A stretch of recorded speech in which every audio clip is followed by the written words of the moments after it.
Hi, and welcome to Old School Sports Parenting. My name is Mike Brusco. I'm a former college athlete, public school teacher, coach of various sports at various levels, all the way up to and including varsity and high school, and parent of 3 former student athletes, 2 daughters, and 1 son. As the channel title suggests, I take what I hope is a realistic but definitely no-nonsense approach to this subject that often defies current wisdom. My thoughts are my thoughts and are intended to only stimulate discussion and conversation about this subject, which is, just to remind you, kids, sports, competition, and being a parent in the middle of it all. Today's subject: should I let my kid quit the team? Let's play ball. You know, I'm probably going to ruffle a lot more feathers than normal in this particular video because in my welcome message to this whole channel, I mentioned that one of the biggest misconceptions society has about competitive sports is that they teach kids about commitment. I think that's totally backward and very selfish thinking. Competitive sports is where your child should be demonstrating what they have learned about commitment from you at home. Think about it. Commitment really is about doing things for the benefit and the betterment of a group, whether it's a family or a team, even when they don't benefit you, even when they may even impose some hardship on you. So let's take a look at how we can teach kids about commitment at home first. Well, for starters, we can make sure they honor their promises. For example, if they have a curfew, they honor it. They tell you they'll be home at a certain time, they're home at a certain time. If something comes up, at least they call. That is commitment. They tell the truth, even if it can result in punishment afterwards. And by the way, I rarely, if ever, punished my kids when they told the truth. That was how I got them to tell the truth. At least they got into the habit of telling the truth. They can meet deadlines on chores. And by the way, speaking of chores, they should have some. It can be very simple chores, putting away, making sure their dirty laundry is thrown in a clothes hamper or wherever mom or dad want it, putting them away, putting clean laundry away when it's put in their room, honoring their doing dishes 1 or 2 nights a week, taking out the trash when it's due out. If you have a pet, putting them on certain pet upkeep duties. All of these kinds of things teach kids how to make a commitment to something and stick to it. So how does this relate to whether or not it's okay for your kid to quit a competitive sports team? Well, one of the most fundamental commitments a kid can make to a team is to be there and to be at his or her best at all times. Talking about at practice, even off the field, but at practice and during games as well. If your kid can't make that commitment and discovers that he or she can't make that commitment, then they should leave the team and open up a spot for kids who can make that commitment.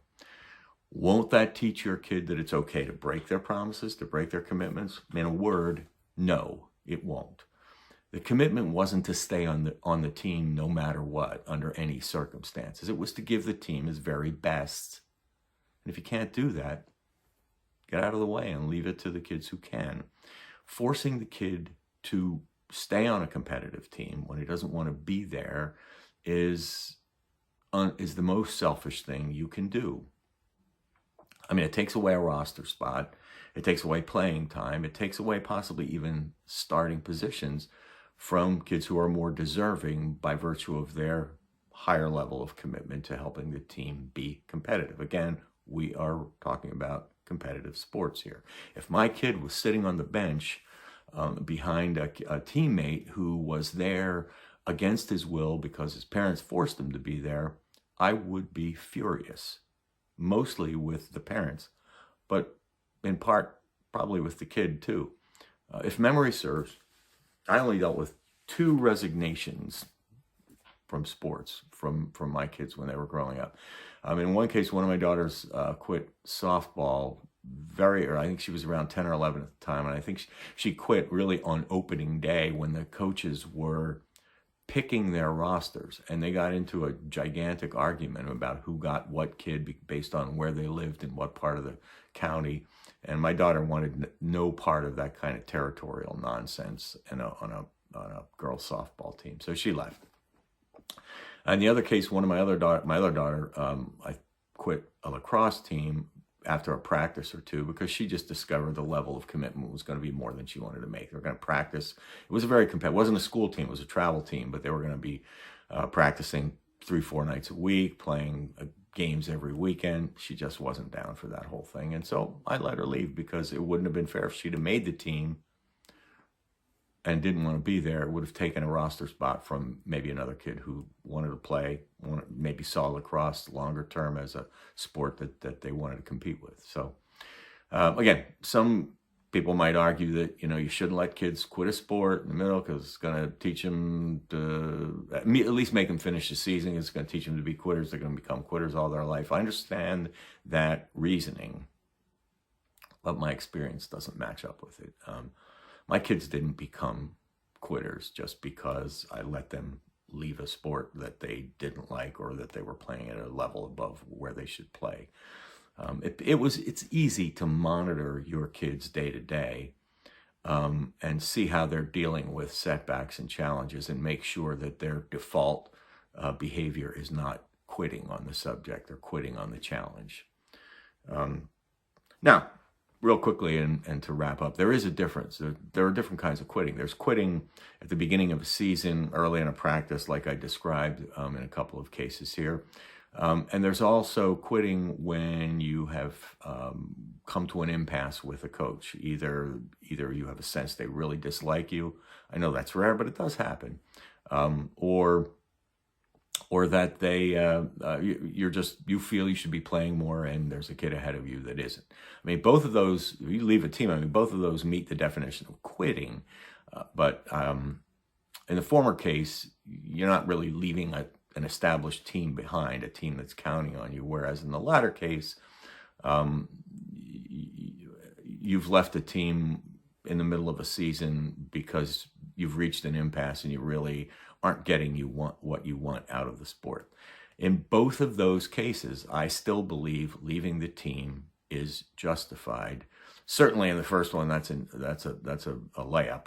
But in the second case, if you really honestly don't want to be there and you can't resolve the issue with your coach in a face-to-face meeting without your parents, get the heck off the team. Don't be a cancer.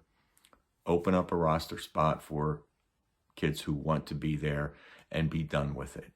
Learn from it, maybe do a little more research next time on the sport itself or the coach or those kinds of things.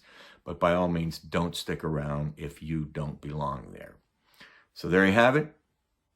Yes, quitting a team can be a good thing, and it doesn't necessarily translate into quitting in life. It can be the best thing for the rest of your team, and that's really who you should be thinking about in a competitive sports environment. Till next time.